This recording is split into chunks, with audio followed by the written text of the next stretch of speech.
First நான் marriage ஆகி வரும்போது எல்லா விஷயமே அவர் கூட ஷேர் பண்ணி வாழணும் அப்படிதான் வந்தேன் சார். நானு என்னுடைய மொபைல் போன்ல இருந்து நான் வெளிப்படையா தான் அவர்கிட்ட வச்சிருக்கேன். இது வரைக்கும் நான் டிபி வச்சதே இல்ல. எனக்கு நீ டிபி வைக்கிறது எனக்கு பிடிக்கலன்னு சொன்னாரு. அதை நான் உடனே மாத்திக்கிட்டேன்.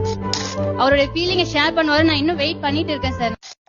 அவங்களுக்கு இருக்கிறதெல்லாம் கியூரியாசிட்டி சார். வாட்ஸ் ராங் இந்த கியூரியாசிட்டி வந்து லைஃபுக்கே வந்து நல்லது இல்ல. அதெல்லாம் யார் சொன்னா? Curiosity makes life boss. நான் சொல்றேன். இவன் மொபைல எப்படி நம்ம வாங்குறது, பாஸ்வேர்டு எப்படி நமக்கு தெரியறது இல்லை. நான் என்ன கேக்குறேன், இவ்வளவு தூரம் ஒரு மனைவி பண்ணி உங்க போனை ஆக்சஸ் பண்ணக்கூடிய அளவுக்கு ஏன் நீங்க அதை ரகசியமா வச்சிருக்கீங்க? மனைவி வந்தவங்க இடையில வந்த உறவு, ஓகேங்களா? அப்ப யார்கிட்ட ஷேர் பண்ணலாம்? கண்டிப்பா எல்லாத்தையும் எல்லாருக்கும் ஷேர் பண்ண முடியாது. அப்ப ஏன் உங்களை இடையில வந்த உறவுங்கிறீங்க?